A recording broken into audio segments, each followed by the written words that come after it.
Back when I was young and naive, I loved Sonic the Hedgehog. I didn't have any games at first, but when I played them at a friend's house, I really liked them. It wasn't until I came across the Archie comics in a Stop and Shop that I really became a fan, and it awakened something in me. I wanted more, and I found more at the local Blockbuster.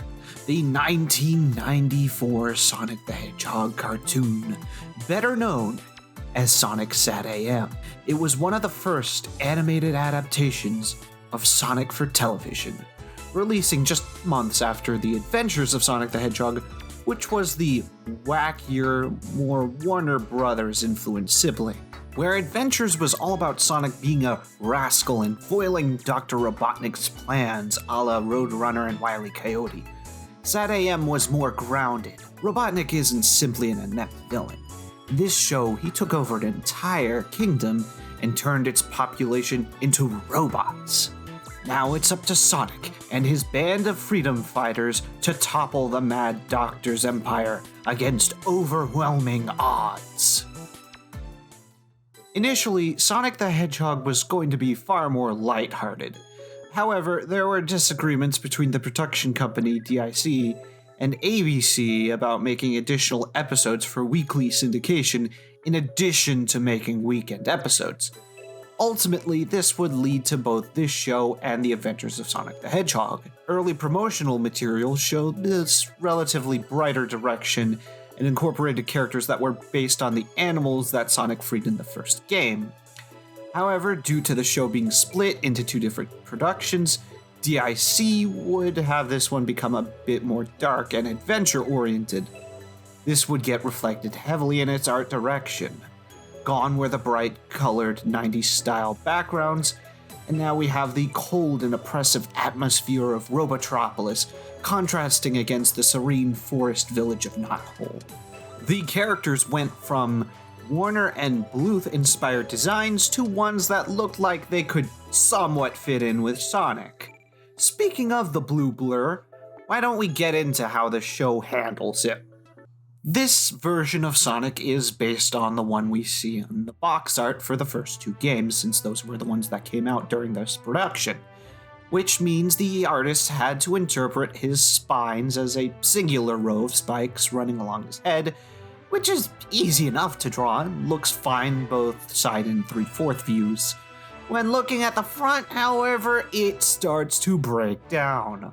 Fortunately, this is still Sonic. The artist's wonky interpretations of how his spines work barely mar his overall appeal, especially given Jaleel White's performance as the Blue Blur.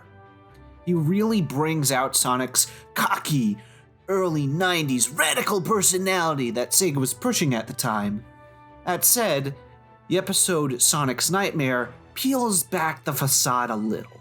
Behind that wise-cracking exterior, we see he's still a kid who's afraid to lose his friends like he lost his family. This is likely from him watching his Uncle Chuck get roboticized in front of him when he was younger. His fear actually manages to get him to freeze up in that episode. Pity we don't get to see his vulnerable side more often. Not that the powers that be would let that happen these days, no. In the end, he's a solid main character if you can tolerate his attitude. Awesome! Tails, like Sonic, is in line with his Sonic 2 design. However, his bright orangey yellow pelt is desaturated to match the show's more grounded color palette. As for his characterization, well, he's basically the little kid sidekick, since the technical genius aspect of him wasn't quite developed at the time. That specialization goes to basically two other characters depending on the situation, though he does eventually learn a bit from Sonic and Sally. According to the showrunners, if SatAM ever got another season, they would have developed him a bit more, which certainly would have improved my opinion on this take of him. Brutal! Oh boy, Princess Sally Acorn. She's a complicated one, and this isn't even the Archie version of her at that. Regardless, let's start with her design. She's a chipmunk with a short but rather thick set of red hair. She has brown fur with tan counter shading, which is offset by her blue boots and eyes. She also gets a blue jacket in Season 2, though even then she is still vastly underdressed in comparison to Sonic characters that would come later. That said, this isn't even the weirdest design they had for her. Early on, she was going to be a human princess, which is a dodged bullet that Sega didn't quite learn until it was too late. There was another early design for her, which was a blonde-haired cat with a red dress. Well, certainly a lot better than the human princess. Ultimately, I like the design they went with. In terms of characterization, she is the protagonist of the show, who serves as a great foil for Sonic to play off of, where Sonic is free-spirited, athletic, impulsive, bit of a meathead. She is diligent, intellectual, and often butts heads with Sonic because of how differently they approach problems. Of the Freedom Fighters, she's probably the most developed out of them. Before Robotnik took over Mobitropolis, she was heir to the kingdom and was being trained to take the throne. At some point, she also got her personal computer, Nicole, which she uses a lot in the field. As the series progresses, she does have something of a budding romance with Sonic, even if they are a bit like oil and water at times. She also is close friends with the new recruit Bunny, and they'll often talk to each other about their issues. All in all, I'd say she's good, but I can't help but feel the writers were playing favorites with her because once Season 2 hits, it's basically the Sally is always right show, at least until the later part of the season. Awesome! I really don't like Antoine in this series. He's basically the annoying, boisterous yet cowardly Frenchman stereotype who constantly hits on Sally to no effect. He does try to prove himself here and there, but he is severely jammed in the comic relief role throughout the entirety of the show. His design is so-so, again playing into the French stereotype. He wears sort of a royal guard uniform. He's also kind of a coyote. He's got this parted haircut. It's okay. He certainly gets a bit better in the Archie comics, but even then it took a little while for that to happen. And since this isn't the Archie comics, he's gonna get low marks for it. Crazy! Bunny Rabbit has probably the strongest concept for her design out of the lot. She is a rabbit who was partially roboticized by Robotnik. Even from the early concepts, they had a clear idea of what she was going to be, and they nailed the final design. Her light orange fur contrasts well with her purple leotard, and her metal limbs are the perfect amount of mechanical while still being recognizable as limbs for this character. She plays off the main cast very well. Like before, she's a confidant to Sally, she's like an older sister to Tails, and she tends to rein Antoine in a bit. Pity they weren't able to take that further in this series, unlike a certain comic. She also is the team muscle. Her robotic limbs give her incredible strength, even if they do suffer from mechanical failures from time to time. Though in one episode, she temporarily gets de-roboticized and rejoices, as she likely misses her organic parts. Oh yeah, she also talks with a Southern Belle accent for some reason. Not sure why they decided to do that, but for some reason it suits her. Awesome! Rotor Walrus is the team's lead engineer, and he looks the part. He's got a bandolier with a bunch of pouches on it for his tools. He's got a backwards hat with some gloves to round out his design. His first season design's okay, but his second season's a little bit better, though his design, like many other side characters, suffers from the, well, we never got a style guide to Sonic characters problem. To be fair, there wasn't much to go off of at the time, since there were really only 3 major characters in the Sonic series at the time. As for his personality, he's a laid-back engineer who mostly plays off the more quirky cast. He's okay, but if there was ever an official revival of the show, he'd be the second most likely to be left behind. As for the first, well, crazy. I really don't like Dulce. Seriously, look at her. Salmon red with desaturated green and a pouch? A pouch? It's like she was rejected from Dragon Tales before the show even began. Sadly, her characterization isn't much better. She's this dopey last dragon who isn't really the last dragon, who's mainly there to fly the team around, crash, and then sometimes use her breath attacks when the plot demands it. Despite being a goddamn dragon, she's pretty much a massive klutz. What's more is that she just shows up in season 2, and she pretty much takes up a spot in the episode that could have been filled by literally any other member of the Freedom Fighters who desperately need to be fleshed out. Rotor. Even being voiced by Cree Summer couldn't save Dulce. Wait. Next is Sir Charles the Hedgehog, also known as Uncle Chuck. I'm gonna start with his character because he's kind of important to the show's lore. Turns out Charles was the one who invented the roboticizer. He initially intended it to be used to keep the elderly alive for a bit longer. Though, unfortunately, the roboticizer stripped the free will from the roboticized people, so he retired it. Unfortunately for him, Dr. Robotnik thought, that's pretty cool. I'm gonna use that for my take over the world plan. And thus you have his coup. So, years later, Sonic manages to find Uncle Chuck. And he tries to snap him out of it, but, words don't really work on a robot.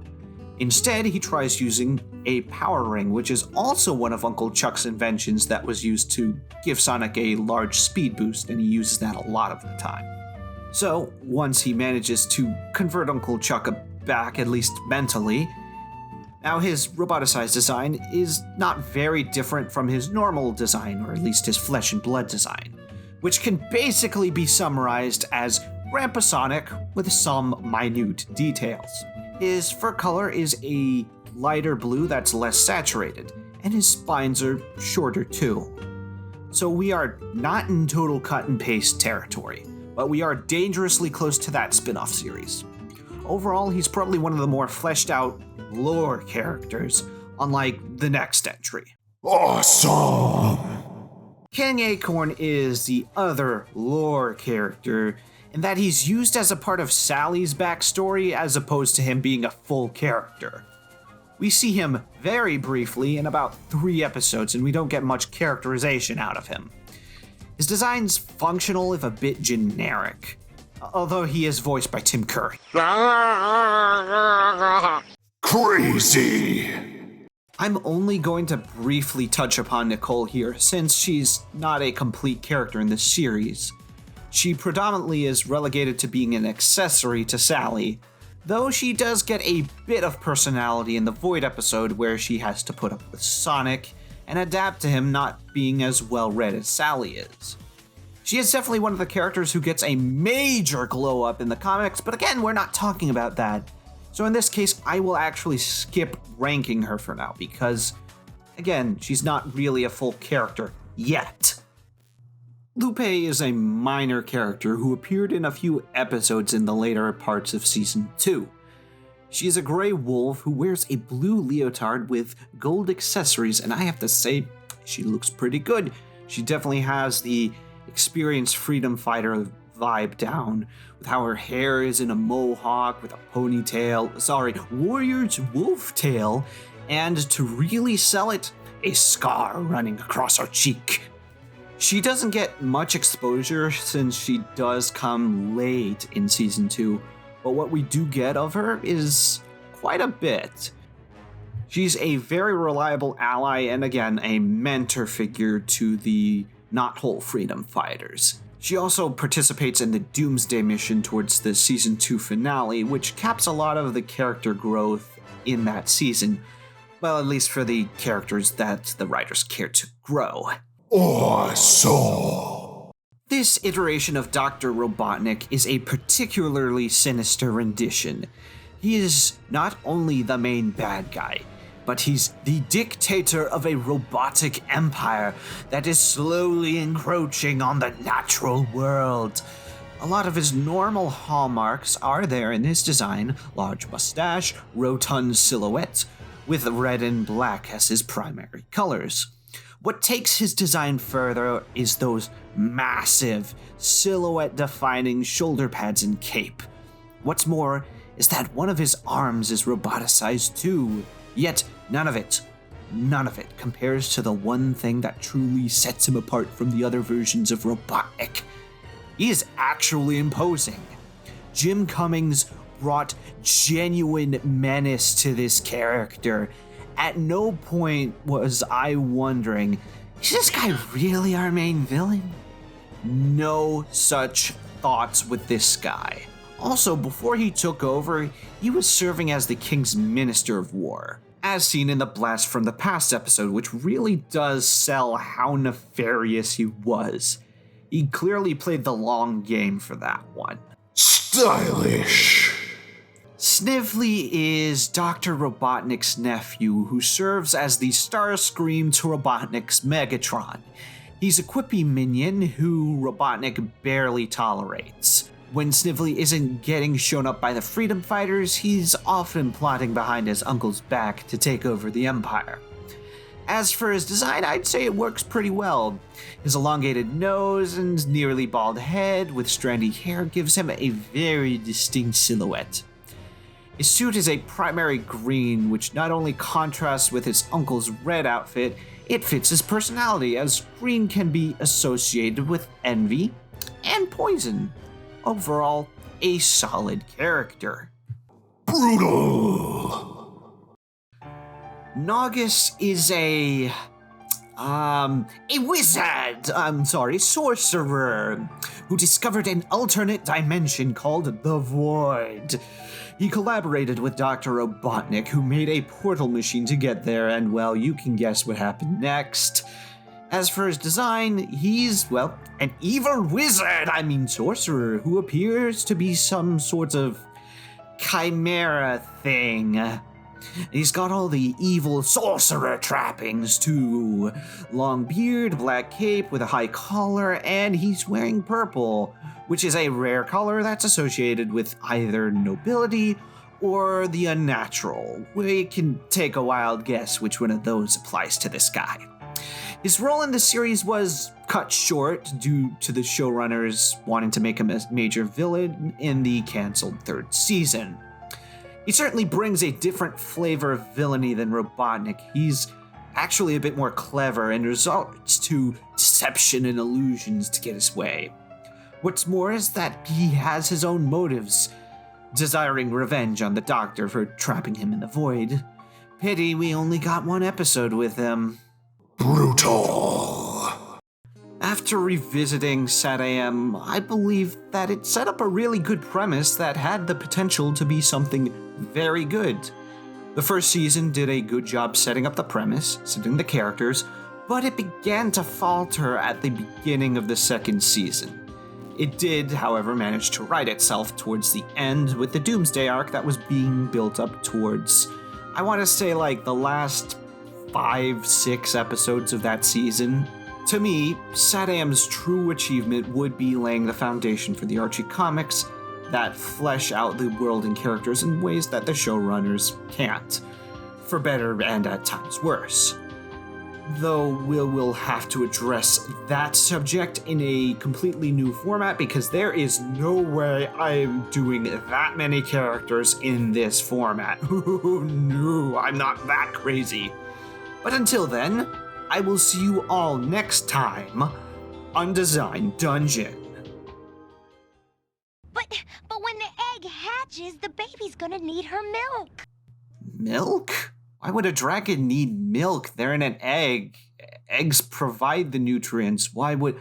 No. Oh God, why did you guys make marsupial dragons? That's so gross. Ugh.